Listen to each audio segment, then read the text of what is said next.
आज की कहानी शांति एक ऐसी लड़की सुन्नी के बारे में है जो अपने बचपन में ही पिता को खो देती है। उसकी माँ गोपा बड़ी मुश्किल से उसे पाल पोस कर बड़ा करती है और उसका विवाह एक बड़े घर में कर देती है। फिर क्या होता है, आइए जानते हैं। स्वर्गीय देवनाथ मेरे अभिन्न मित्रों में थे। आज भी जब उनकी याद आती है तो वह रंगरेलियां आंखों में फिर जाती हैं और कहीं एकांत में जाकर जरा रो लेता हूं। हमारे बीच में 200-250 मील का अंतर था। मैं लखनऊ में था, वह दिल्ली में, लेकिन ऐसा शायद ही कोई महीना जाता हो कि हम आपस में न मिल पाते हों। वह स्वच्छंद प्रकृति के विनोद प्रिय, सहृदय, उदार और मित्रों पर प्राण देने वाला आदमी थे, जिन्होंने अपने और पराये में कभी भेद नहीं किया। संसार क्या है और यहां लौकिक व्यवहार का कैसा निर्वाह होता है, यह उस व्यक्ति ने कभी न जानने की चेष्टा की। उनकी जीवन में ऐसे कई अवसर आए जब उन्हें आगे के लिए होशियार हो जाना चाहिए था।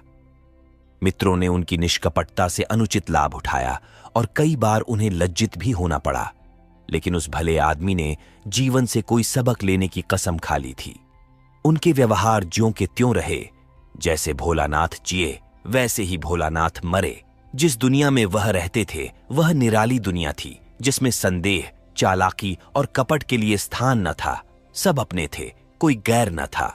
मैंने बार बार उन्हें सचेत करना चाहा, पर इसका परिणाम आशा के विरुद्ध हुआ। मुझे कभी कभी चिंता होती थी कि उन्होंने इसे बंद न किया तो नतीजा क्या होगा। लेकिन विडंबना यह थी कि उनकी स्त्री गोपा भी कुछ उसी सांचे में ढली हुई थी। हमारी देवियों में जो एक चातुरी होती है, जो सदैव ऐसे उड़ाऊ पुरुषों की असावधानियों पर ब्रेक का काम करती है, उससे वह वंचित थी। यहां तक कि वस्त्राभूषण में भी उसे विशेष रुचि न थी। अतएव जब मुझे देवनाथ के स्वर्गारोहण का समाचार मिला और मैं भागा हुआ दिल्ली गया, तो घर में बर्तन भांडे और मकान के सिवा और कोई संपत्ति न थी। और अभी उनकी उम्र ही क्या थी जो संचय की चिंता करते 40 भी तो पूरे न हुए थे। यूं तो लड़पन उनके स्वभाव में ही था, लेकिन इस उम्र में प्राय सभी लोग कुछ बेफिक्र रहते हैं। पहले एक लड़की हुई थी, इसके बाद 2 लड़के हुए। दोनों लड़के तो बचपन में ही दगा दे गए थे। लड़की बच रही थी और यही इस नाटक का सबसे करुण दृश्य था। जिस तरह का इनका जीवन था, उसको देखते इस छोटे से परिवार के लिए 200 रुपये महीने की जरूरत थी। 2-3 साल में लड़की का विवाह भी करना होगा। कैसे क्या होगा, मेरी बुद्धि कुछ काम न करती थी। इस अवसर पर मुझे यह बहुमूल्य अनुभव हुआ कि जो लोग सेवा भाव रखते हैं और जो स्वार्थ सिद्धि को जीवन का लक्ष्य नहीं बनाते, उनके परिवार को आड़ देने वालों की कमी नहीं रहती।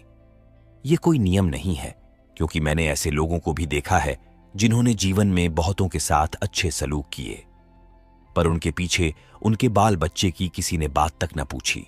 लेकिन चाहे कुछ हो, देवनाथ के मित्रों ने प्रशंसनीय औदार्य से काम लिया और गोपा के निर्वाह के लिए स्थायी धन जमा करने का प्रस्ताव किया। 2-1 सज्जन जो रंडूवे थे, उससे विवाह करने को तैयार थे, किंतु गोपा ने भी उसी स्वाभिमान का परिचय दिया जो महारी देवियों का जौहर है और इस प्रस्ताव को अस्वीकार कर दिया। मकान बहुत बड़ा था, उसका एक भाग किराए पर उठा दिया। इस तरह उसको 50 रू माहवार मिलने लगे। वह इतने में ही अपना निर्वाह कर लेगी। जो कुछ खर्च था वह सुन्नी की जात से था। गोपा के लिए तो जीवन में अब कोई अनुराग ही न था।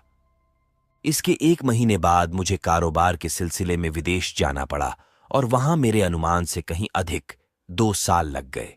गोपा के पत्र बराबर जाते रहते थे, जिससे मालूम होता था वे आराम से हैं, कोई चिंता की बात नहीं है। मुझे पीछे झांत हुआ कि गोपा ने मुझे भी गैर समझा और वास्तविक स्थिति छिपाती रही। विदेश से लौटकर मैं सीधा दिल्ली पहुंचा। द्वार पर पहुंचते ही मुझे भी रोना आ गया। मृत्यु की प्रतिध्वनि सी छाई हुई थी। जिस कमरे में मित्रों के जमघट रहते थे, उनके द्वार बंद थे। मकड़ियों ने चारों ओर जाले तान रखे थे। देवनाथ के साथ वह श्री लुप्त हो गई थी। पहली नजर में मुझे तो ऐसा भ्रम हुआ कि देवनाथ द्वार पर खड़े मेरी ओर देखकर मुस्कुरा रहे हैं। मैं मिथ्यावादी नहीं हूं और आत्मा की दैहिकता में मुझे संदेह है, लेकिन उस वक्त एक बार मैं चौंक जरूर पड़ा। हृदय में एक कंपन सा उठा, लेकिन दूसरी नजर में प्रतिमा मिट चुकी थी। द्वार खुला। गोपा के सिवा खोलने वाला ही कौन था। मैंने उसे देखकर दिल थाम लिया। उसे मेरे आने की सूचना थी और मेरे स्वागत की प्रतीक्षा में उसने नई साड़ी पहन ली थी और शायद बाल भी गुंथा लिए थे। पर इन 2 वर्षों के समय ने उस पर जो आघात किए थे उन्हें क्या करती। नारियों के जीवन में यह वह अवस्था है जब रूप लावण्य अपने पूरे विकास पर होता है, जब उसमें अल्हड़पन, चंचलता और अभिमान की जगह आकर्षण, माधुर्य और रसिकता आ जाती है। लेकिन गोपा का यौवन बीत चुका था। उसके मुख पर झुर्रियां और विषाद की रेखाएं अंकित थीं, जिन्हें उसकी प्रयत्नशील प्रसन्नता भी न मिटा सकती थी। केशों पर सफेदी दौड़ चली थी और एक एक अंग बूढ़ा हो रहा था।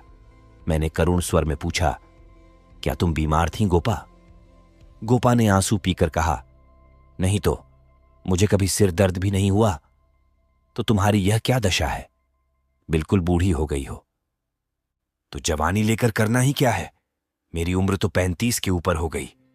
35 की उम्र तो बहुत नहीं होती। हां, उनके लिए जो बहुत दिन जीना चाहते हैं।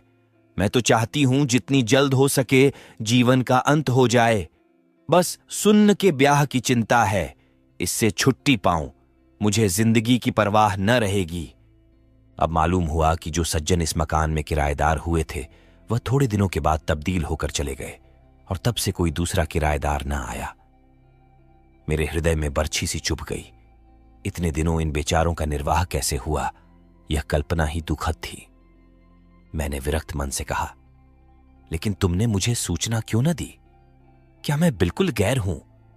गोपा ने लज्जित होकर कहा, नहीं नहीं, यह बात नहीं है। तुम्हें गैर समझूंगी तो अपना किसे समझूंगी? मैंने समझा, परदेश में तुम खुद अपने झमेले में पड़े होगे, तुम्हें क्यों सताऊं? किसी न किसी तरह दिन कट ही गए। घर में और कुछ न था तो थोड़े से गहने तो थे ही। अब सुनीता के विवाह की चिंता है। पहले मैंने सोचा था इस मकान को निकाल दूंगी, 20-22 हजार मिल जाएंगे, विवाह भी हो जाएगा और कुछ मेरे लिए बचा भी रहेगा। लेकिन बाद को मालूम हुआ कि मकान पहले ही रहन हो चुका है और सूद मिलाकर उस पर 20 हजार हो गए हैं। महाजन ने इतनी ही दया क्या कम की कि मुझे घर से निकाल ना दिया। इधर से तो अब कोई आशा नहीं है। बहुत हाथ पांव जोड़ने पर संभव है महाजन से 2-2.5 हजार मिल जाए। इतने में क्या होगा, इसी फिक्र में घुली जा रही हूं। लेकिन मैं भी इतनी मतलबी हूं, न तुम्हें हाथ मुंह धोने को पानी दिया, न कुछ जलपान लाई और अपना दुखड़ा ले बैठी। अब आप कपड़े उतारिए और आराम से बैठिए। कुछ खाने को लाऊं, खा लीजिए, तब बातें हों। घर पर तो सब कुशल है? मैंने कहा, मैं तो सीधे बंबई से यहां आ रहा हूं, घर कहां गया? गोपा ने मुझे तिरस्कार भरी आंखों से देखा, पर उस तिरस्कार की आड़ में घनिष्ठ आत्मीयता बैठी झांक रही थी। मुझे ऐसा जान पड़ा उसके मुख की झुर्रियां मिट गई हैं। पीछे मुख पर हल्की सी लाली दौड़ गई।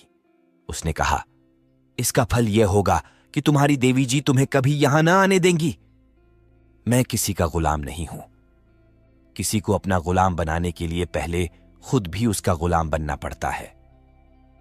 शीतकाल की संध्या देखते ही देखते दीपक जलाने लगी। सुन्नी लालटेन लेकर कमरे में आई। 2 साल पहले की अबोध और कृशतनु बालिका रूपवती युवती हो गई थी, जिसकी हर एक चितवन, हर एक बात उसकी गौरवशील प्रकृति का पता दे रही थी। जिसे मैं गोद में उठाकर प्यार करता था, उसकी तरफ आज आंखें न उठा सका, और वह जो मेरे गले से लिपटकर प्रसन्न होती थी, आज मेरे सामने खड़ी भी न रह सकी। जैसे मुझसे वस्तु छिपाना चाहती है और जैसे मैं उस वस्तु को छिपाने का अवसर दे रहा हूं। मैंने पूछा, अब तुम किस दर्जे में पहुंची सुन्नी? उसने सिर झुकाए हुए जवाब दिया, 10वें में हूं। घर का कुछ काम काज करती हो? अम्मा जब करने भी दें। गोपा बोली, मैं नहीं करने देती या खुद किसी काम के नगीच नहीं जाती। सुन्नी मुंह फेर कर हंसती हुई चली गई। मां की दुलारी लड़की थी। जिस दिन वह गृहस्थी का काम करती, उस दिन शायद गोपा रो रो कर आंखें फोड़ लेती। वह खुद लड़की को कोई काम न करने देती थी, मगर सबसे शिकायत करती थी कि वह कोई काम नहीं करती। यह शिकायत भी उसके प्यार का ही एक करिश्मा था। हमारी मर्यादा हमारे बाद भी जीवित रहती है। मैं तो भोजन करके लेटा तो गोपा ने फिर सुन्नी के विवाह की तैयारियों की चर्चा छेड़ दी। इसके सिवा उसके पास और बात ही क्या थी? लड़के तो बहुत मिलते हैं, लेकिन कुछ हैसियत भी तो हो। लड़की को यह सोचने का अवसर क्यों मिले कि दादा होते हुए तो शायद मेरे लिए इससे अच्छा घर वह ढूंढते। फिर गोपा ने डरते डरते लाला मदारी लाल के लड़के का जिक्र किया। मैंने चकित होकर उसकी तरफ देखा। मदारीलाल पहले इंजीनियर थे, अब पेंशन पाते थे। लाखों रुपया जमा कर लिए थे, पर अब तक उनके लोभ की भूख न बुझी थी। गोपा ने घर भी वह छांटा जहां उसकी रसाई कठिन थी। मैंने आपत्ति की, मदारीलाल तो बड़ा दुर्जन मनुष्य है। गोपा ने दांतों तले जीभ दबाकर कहा, अरे नहीं भैया, तुमने उन्हें पहचाना ना होगा। मेरे ऊपर बड़े दयालु हैं, कभी कभी आकर कुशल समाचार पूछ जाते हैं।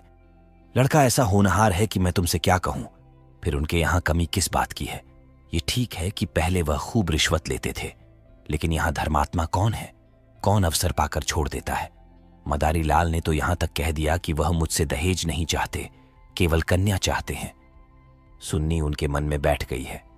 मुझे गोपा की सरलता पर दया आई, लेकिन मैंने सोचा, क्यों इसके मन में किसी के प्रति अविश्वास उत्पन्न करूं? संभव है मदारीलाल वह न रहे हों। चित्त का भावनाएं बदलती भी रहती हैं। मैंने अर्ध सहमत होकर कहा, मगर यह तो सोचो, उनमें और तुम में कितना अंतर है। शायद अपना सर्वस्व अर्पण करके भी उनका मुंह नीचा न कर सको। लेकिन गोपा के मन में बात जम गई थी। सुन्नी को वह ऐसे घर में चाहती थी जहां वह रानी बनकर रहे। दूसरे दिन प्रातः काल मैं मदारीलाल के पास गया और उनसे मेरी जो बातचीत हुई उसने मुझे मुग्ध कर दिया। किसी समय वह लोभी रहे होंगे, इस समय तो मैंने उन्हें बहुत ही सहृदय, उदार और विनयशील पाया। बोले, भाई साहब, मैं देवनाथ जी से परिचित हूं। आदमियों में रत्न थे। उनकी लड़की मेरे घर आए, ये मेरा सौभाग्य है। आप उनकी मां से कह दें, मदारीलाल उनसे किसी चीज की इच्छा नहीं रखता। ईश्वर का दिया हुआ मेरे घर में सब कुछ है। मैं उन्हें जेरबार नहीं करना चाहता। ये 4 महीने गोपा ने विवाह की तैयारियों में काटे। मैं महीने में एक बार अवश्य उससे मिल आता था, पर हर बार खिन्न होकर लौटता। गोपा ने अपनी कुल मर्यादा का न जाने कितना महान आदर्श अपने सामने रख लिया था। पगली इस भ्रम में पड़ी हुई थी कि उसका उत्साह नगर में अपनी यादगार छोड़ता जाएगा। यह न जानती थी कि यहां ऐसे तमाशे रोज होते हैं और आए दिन भुला दिए जाते हैं। शायद वह संसार से यह श्रेय लेना चाहती थी कि इस गई बीती दशा में भी लुटा हुआ हाथी 9 लाख का है। पग पग पर उसे देवनाथ की याद आती। वह होते तो यह काम यूं न होता, यूं होता और तब रोती। मदारीलाल सज्जन है, यह सत्य है, लेकिन गोपा का अपनी कन्या के प्रति भी कुछ धर्म है। कौन उसके 10-5 लड़कियां बैठी हुई हैं, वह तो दिल खोलकर अरमान निकालेगी। सुन्नी के लिए उसने जितने गहने और जोड़े बनवाए थे, उन्हें देखकर मुझे आश्चर्य होता था। जब देखो कुछ न कुछ सी रही है, कभी सुनारों की दुकान पर बैठी हुई है, कभी मेहमानों के आदर सत्कार का आयोजन कर रही है। मोहल्ले में ऐसा बिरला ही कोई संपन्न मनुष्य होगा जिससे उसने कुछ कर्ज न लिया हो। वह इसे कर्ज समझती थी, पर देने वाले दान समझ कर देते थे। सारा मोहल्ला उसका सहायक था। सुन्नी अब मोहल्ले की लड़की थी। गोपा की इज्जत सबकी इज्जत है, और गोपा के लिए तो नींद और आराम हराम था। दर्द से सिर फटा जा रहा है। आधी रात हो गई, मगर वह बैठी कुछ न कुछ सी रही है, या इस कोठी का धान उस कोठी कर रही है। कितनी वात्सल्य से भरी आकांक्षा थी, जो कि देखने वालों में श्रद्धा उत्पन्न कर देती थी। अकेली औरत, और वह भी आधी जान की। क्या क्या करे। जो काम दूसरों पर छोड़ देती है, उसी में कुछ न कुछ कसर रह जाती है, पर उसकी हिम्मत है कि किसी तरह हार नहीं मानती। पिछली बार उसकी दशा देखकर मुझसे रहा न गया। बोला, गोपा देवी, अगर मरना ही चाहती हो तो विवाह हो जाने के बाद मरो। मुझे भय है कि तुम उसके पहले ही न चल दो। गोपा का मुरझाया हुआ मुख प्रमुदित हो उठा। बोली, उसकी चिंता न करो भैया, विधवा की आयु बहुत लंबी होती है। तुमने सुना नहीं, रौंड मरे न खंडहर ढहे। लेकिन मेरी कामना यही है कि सुन्नी का ठिकाना लगाकर मैं भी चल दूं। अब और जीकर क्या करूंगी, सोचो क्या करूं। अगर किसी तरह का विघ्न पड़ गया तो किसकी बदनामी होगी। इन 4 महीनों में मुश्किल से घंटा भर सोती होंगी। नींद ही नहीं आती, पर मेरा चित्त प्रसन्न है। मैं मरूं या जीऊं, मुझे यह संतोष तो होगा कि सुन्नी के लिए उसका बाप जो कर सकता था वह मैंने कर दिया। मदारीलाल ने अपन सज्जनता दिखाए तो मुझे भी तो अपनी नाक रखनी है। एक देवी ने आकर कहा, बहन जरा चलकर देख चाशनी ठीक हो गई है या नहीं। गोपा उसके साथ चाशनी की परीक्षा करने गई और एक क्षण के बाद आकर बोली, जी चाहता है, सिर पीट लूं। तुमसे जरा बात करने लगी, उधर चाशनी इतनी कड़ी हो गई कि लड्डू दांतों से लड़ेंगे। किससे क्या कहूं? मैंने चिढ़कर कहा। तुम व्यर्थ का झंझट कर रही हो। क्यों नहीं किसी हलवाई को बुलाकर मिठाइयां का ठेका दे देती? फिर तुम्हारे यहां मेहमान ही कितने आएंगे जिनके लिए यह तुम आर बांध रही हो। 10-5 की मिठाई उनके लिए बहुत होगी। गोपा ने व्यथित नेत्रों से मेर ओर देखा। मेर यह आलोचना उसे बुर लग। इन दिनों उसे बात बात पर क्रोध आ जाता था। बोली, भैया तुम ये बातें न समझोगे। तुम्हें न मां बनने का अवसर मिला न पत्नी बनने का। सुन्नी के पिता का कितना नाम था, कितने आदमी उनके दम से जीते थे, क्या यह तुम नहीं जानते? वह पगड़ी मेरे ही सिर तो बंधी है। तुम्हें विश्वास न आएगा नास्तिक जो ठहरे, पर मैं तो उन्हें सदैव अपने अंदर बैठा पाती हूं। जो कुछ कर रहे हैं वह कर रहे हैं। मैं मंदबुद्धि स्त्री भला अकेली क्या कर देती? वही मेरे सहायक हैं, वही मेरे प्रकाश है। ये समझ लो कि यह देह मेरी है, पर इसके अंदर जो आत्मा है वह उनकी है। जो कुछ हो रहा है उनके पुण्य आदेश से हो रहा है। तुम उनके मित्र हो। तुमने अपने सैकड़ों रुपये खर्च किए और इतना हैरान हो रहे हो। मैं तो उनकी सहगामिनी हूं, लोक में भी परलोक में भी। मैं अपना सा मुंह लेकर रह गया। जून में विवाह हो गया। गोपा ने बहुत कुछ दिया और अपनी हैसियत से बहुत ज्यादा दिया, लेकिन फिर भी उसे संतोष न हुआ। आज सुन्नी के पिता होते तो न जाने क्या करते। बराबर रोती रही। जाड़ों में मैं फिर दिल्ली गया। मैंने समझा कि अब गोपा सुखी होगी। लड़की का घर और वर दोनों आदर्श हैं। गोपा को इसके सिवा और क्या चाहिए? लेकिन सुख उसके भाग्य में ही न था। अभी कपड़े भी न उतारने पाया था कि उसने अपना दुखड़ा शुरू कर दिया। भैया घर द्वार सब अच्छा है, सास ससुर भी अच्छे हैं, लेकिन जमाई निकम्मा निकला। सुन्नी बेचारी रो रो कर दिन काट रही है। तुम उसे देखो तो पहचान न सको। उसकी परछाई मात्र रह गई है। अभी कई दिन हुए आई हुई थी। उसकी दशा देखकर छाती फटती थी, जैसे जीवन में अपना पथ खो बैठी हो। न तन बदन की सुध है, न कपड़े लते की। मेरी सुन्नी की दुर्गत होगी यह तो स्वप्न में भी न सोचा था। बिल्कुल गुमसुम हो गई है। कितना पूछा बेटी, तुमसे वह क्यों नहीं बोलता? किस बात पर नाराज है? लेकिन कुछ जवाब ही नहीं देती। बस आंखों से आंसू बहते हैं। मेरी सुन्न कुएं में गिर गई। मैंने कहा, तुमने उसके घर वालों से पता नहीं लगाया? लगाया क्यों नहीं भैया, सब हाल मालूम हो गया। लौंडा चाहता है मैं चाहे जिस राह जाऊं सुन्नी मेरी पूरा करती रहे। सुन्नी भला इसे क्यों सहने लगी? उसे तो तुम जानते हो कितनी अभिमानी है। वह उन स्त्रियों में नहीं है जो पति को देवता समझती है और उसका दुर्व्यवहार सहती रहती है। उसने सदैव दुलार और प्यार पाया है। बाप भी उस पर जान देता था। मैं आंख की पुतली समझती थी। पति मिला छैला जो आधी आधी रात तक मारा मारा फिरता है। दोनों में क्या बात हुई यह कौन जान सकता है, लेकिन दोनों में कोई गांठ पड़ गई है। न सुन्नी की परवाह करता है, न सुन्न उसकी परवाह करती है, मगर वह तो अपने रंग में मस्त है। सुन्न प्राण दिए देती है। उसके लिए सुन्नी की जगह मुन्नी है, सुन्न के लिए उसकी अपेक्षा है और रूदन है। मैंने कहा, लेकिन तुमने सुन्नी को समझाया नहीं। उस लौंडे का क्या बिगड़ेगा? इसकी तो जिंदगी खराब हो जाएगी। गोपा की आंखों में आंसू भर आए बोली, भैया किस दिल से समझाऊं? सुन्नी को देखकर तो मेर छाती फटने लगती है। बस यही जी चाहता है कि इसे अपने कलेजे में ऐसे रख लूं कि इसे कोई कड़ी आंख से देख भी न सके। सुन्नी फूहड़ होती, कटुभाषिणी होती, आराम तलब होती तो समझती भी। क्या यह समझाऊं कि तेरा पति गली गली मुंह काला करता फिरे, फिर भी तू उसकी पूजा किया कर? मैं तो खुद ये अपमान न सह सकती।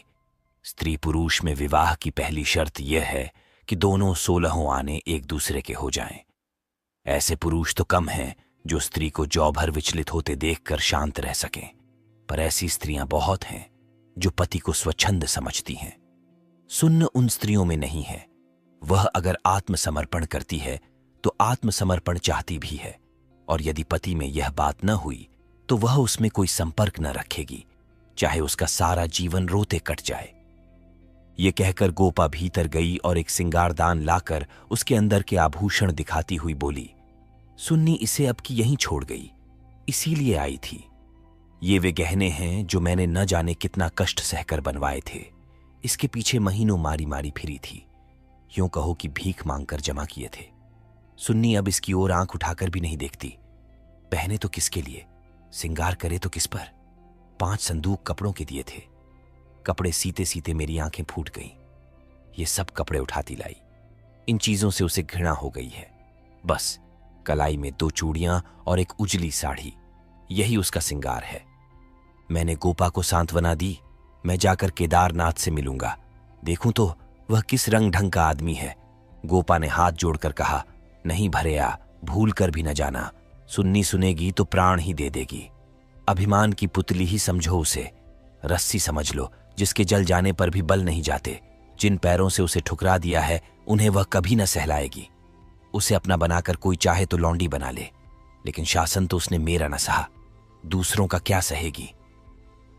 मैंने गोपा से उस वक्त कुछ न कहा, लेकिन अवसर पाते ही लाला मदारी लाल से मिला। मैं रहस्य का पता लगाना चाहता था। संयोग से पिता और पुत्र दोनों ही एक जगह पर मिल गए।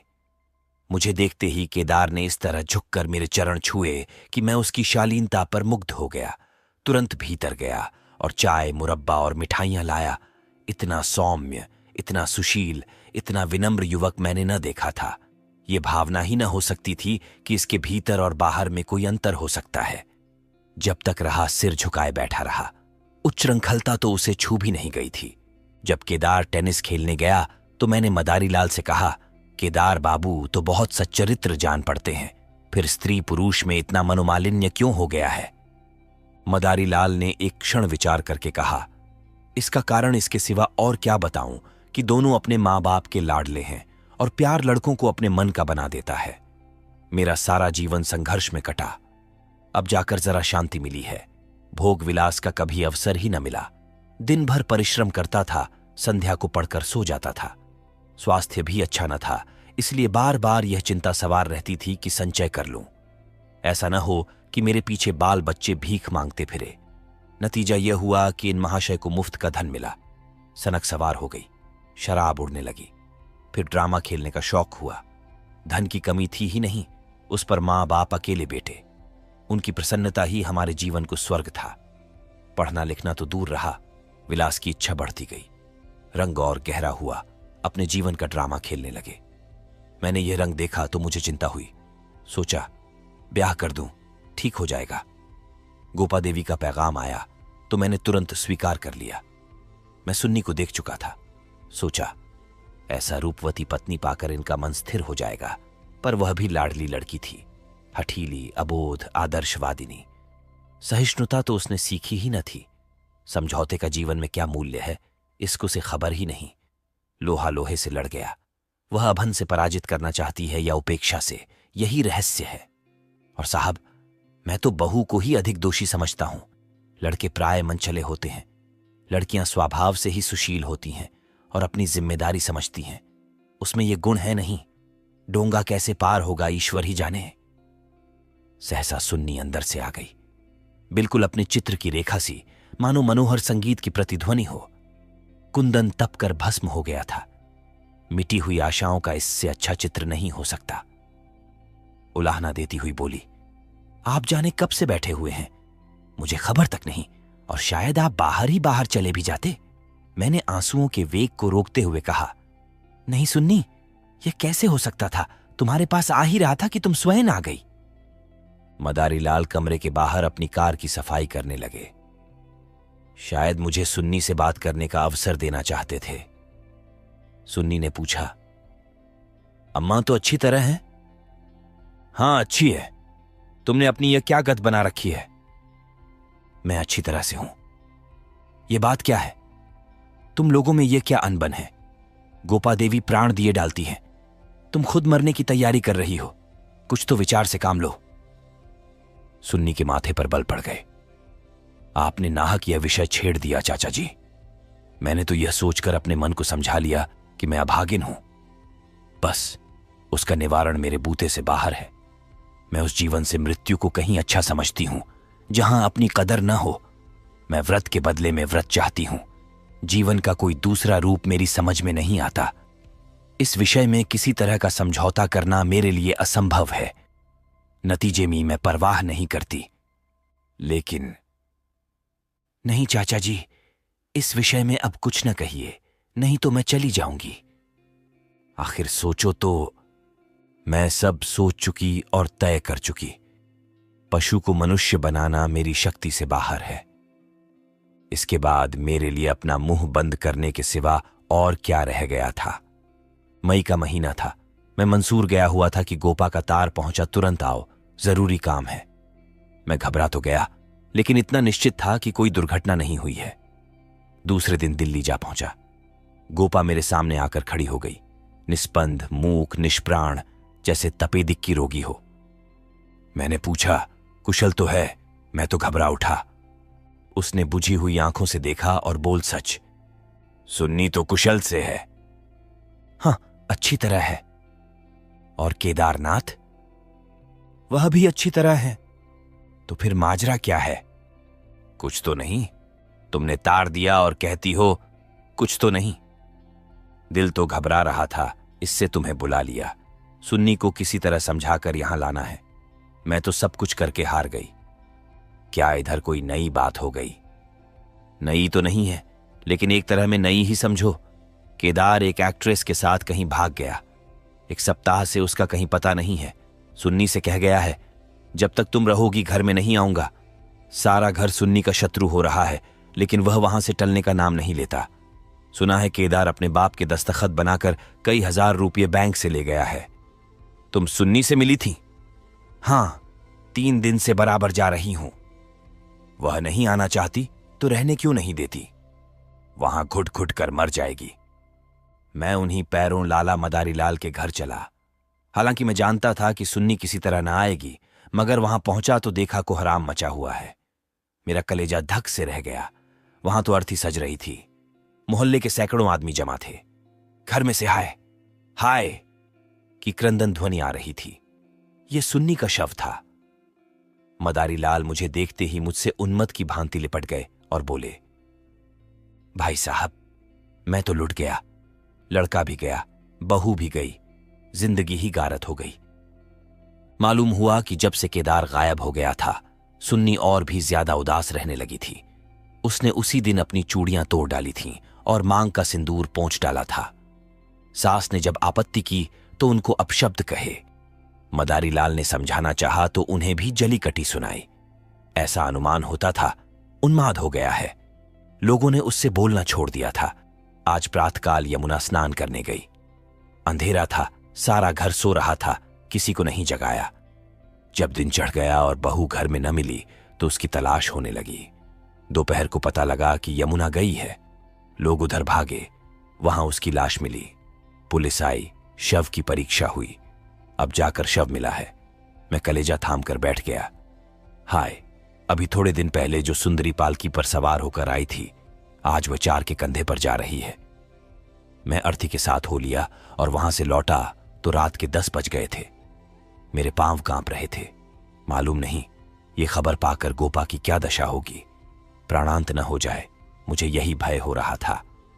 सुन्नी उसकी प्राण थी, उसकी जीवन का केंद्र थी। उस दुखिया के उद्यान में यही पौधा बच रहा था। उसे वह हृदय रक्त से सींच सींच कर पाल रही थी। उसके वसंत का सुनहरा स्वप्न ही उसका जीवन था। उसमें कोपलें निकलेंगी, फूल खिलेंगे, फल लगेंगे, चिड़िया उसकी डाली पर बैठकर अपने सुहाने राग गाएंगी। किंतु आज निष्ठुर नियति ने उस जीवन सूत्र को उखाड़ कर फेंक दिया और अब उसके जीवन का कोई आधार न था। वह बिंदु ही मिट गया था जिस पर जीवन की सारी रेखाएं आकर एकत्र हो जाती थीं। दिल को दोनों हाथों से थामे मैंने जंजीर खटखटाई। गोपा एक लालटेन लिए निकली। मैंने गोपा के मुख पर एक नए आनंद की झलक देखी। मेरी शोक मुद्रा देखकर उसने मातृवत प्रेम से मेरा हाथ पकड़ तलिया और बोली, आज तो तुम्हारा सारा दिन रोते ही कटा। अर्थी के साथ बहुत से आदमी रहे होंगे। मेरे जी में भी आया कि चलकर सुन्नी के अंतिम दर्शन कर लूं, लेकिन मैंने सोचा जब सुन्न ही न रही तो उसकी लाश में क्या रखा है। न गई। मैं विस्मय से गोपा का मुंह देखने लगा। तो इसे यह शोक समाचार मिल चुका है, फिर भी वह शांति और अविचल धैर्य। बोला, अच्छा किया, न गई, रोना ही तो था। हां और क्या, रोई यहां भी, लेकिन तुमसे सच्चव कहती हूं, दिल से नहीं रोई। न जाने कैसे आंसू निकल आए। मुझे तो सुन्नी की मौत से प्रसन्नता हुई। दुखिया अपनी मान मर्यादा लिए संसार से विदा हो गई, नहीं तो न जाने क्या क्या देखना पड़ता। इसलिए और भी प्रसन्न हूं कि उसने अपनी आन निभा दी। स्त्री के जीवन में प्यार न मिले तो उसका अंत हो जाना ही अच्छा। तुमने सुन्नी की मुद्रा देखी थी? लोग कहते हैं, ऐसा जान पड़ता था मुस्कुरा रही है। मेरी सुन्नी सचमुच देवी थी। भैया, आदमी इसलिए थोड़े ही जीना चाहता है कि रोता रहे। जब मालूम हो गया कि जीवन में दुख के सिवा कुछ नहीं है, तो आदमी जीकर क्या करे? किस लिए जिए?